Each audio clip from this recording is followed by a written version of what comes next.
তারপর অষ্টম অধ্যায় বৃত্ত, বৃত্ত চ্যাপ্টারে চলে আসলাম। ঠিক আছে, বৃত্ত চ্যাপ্টারে চলে আসলাম। কোন বৃত্তের উপচাপে, কোন বৃত্তের উপচাপে অন্তর্লিখিত কোণ, দেখেন কোন বৃত্তের উপচাপে, মনে রাখবেন কোন বৃত্তের উপচাপে অন্তর্লিখিত কোণ হচ্ছে স্থূলকোণ। কোন বৃত্তের উপচাপে, সো এটা লিখে দিই। সো কোন বৃত্তের, কোন, এখান থেকে এমসিকিউ আসে। ঠিক আছে, কোন বৃত্তের উপচাপে অন্তর্লিখিত কোণ, উপচাপে অন্তর্লিখিত কোণ হচ্ছে স্থূলকোণ, স্থূলকোণ। এবং কোন বৃত্তের অধিচাপে, অধিচাপে অন্তর্লিখিত কোণ হচ্ছে সূক্ষ্মকোণ।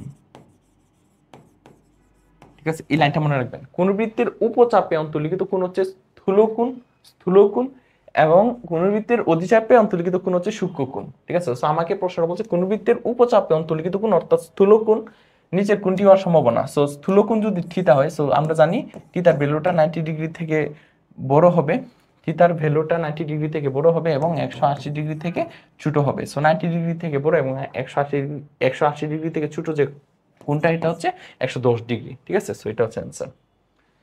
তারপর কোন বৃত্তের অধিচাপে, অধিচাপে অন্তর্লিখিত কোণ নিচের কোনটি। সো অধিচাপে কি হয়, অধিচাপে হয় সূক্ষ্মকোণ, অধিচাপে হয় সূক্ষ্মকোণ, অধিচাপে কি হয়, সূক্ষ্মকোণ হয়। শেষ। 3 সেন্টিমিটার, 4 সেন্টিমিটার ও 5 সেন্টিমিটার ব্যাসার্ধ বিশিষ্ট তিনটি বৃত্ত পরস্পরকে বহিঃস্পর্শ করলে কেন্দ্রত্রয় দ্বারা গঠিত ত্রিভুজের পরিসীমা কত। সো এখানে তিনটা বৃত্ত, আমরা হচ্ছে তিনটা বৃত্ত নিব। এটা খুবই সহজ, এটা শর্টকাট কি আমি আপনাকে বলি যে টোটাল পরিসীমাটা হচ্ছে 2 ইন্টু এরকম কোয়েশন থাকলে যে তিনটা বৃত্ত পরস্পরকে বহিঃস্পর্শ করতেছে এবং আপনাকে তিনটা বৃত্তে কি দেওয়া আছে, ব্যাসার্ধ দেওয়া আছে এবং বলছে তার পরিসীমা কত, যে যে ত্রিভুজটা গঠন করতেছে তিনটা বৃত্ত পরস্পরকে বহিঃস্পর্শ করলে তাদের যে ব্যাসার্ধ ত্রয় আছে, ব্যাসার্ধ ত্রয় যে ত্রিভুজটা তৈরি করতেছে ওই ত্রিভুজের পরিসীমা কত। সো 2 ইন্টু তিনটা বাহুর যোগফল 3+4+5। ঠিক আছে, এটা হচ্ছে শর্টকাট। সো 2 ইন্টু 3 আর 4 যোগ করলে হয় 4 আর 5 যোগ করলে 9, 9 আর 3 যোগ করলে হয় 12, তার মানে 12 দুগুণে 24, অ্যান্সার হচ্ছে 24। এটা হচ্ছে শর্টকাট। এখন দেখেন এটা কিভাবে আসছে।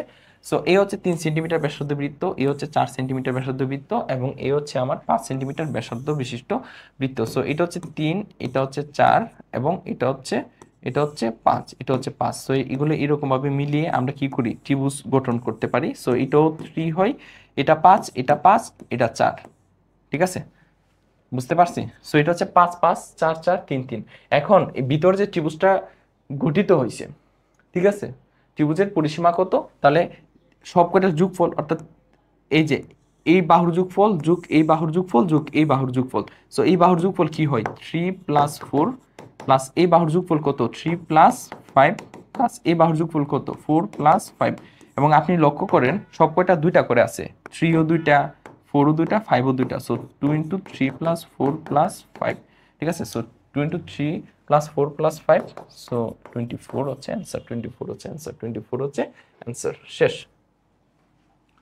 দুইটি বৃত্তের কয়টি তির্যক স্পর্শক আঁকা যায়। সো দুইটা বৃত্তের, দেখেন এটা হচ্ছে দুইটা বৃত্তের তির্যক স্পর্শক কোনগুলা, এগুলো হচ্ছে তির্যক স্পর্শক। সো তির্যক স্পর্শক দুইটা অঙ্কন করা যায়। কয়টা, দুইটা, দুইটা, দুইটা।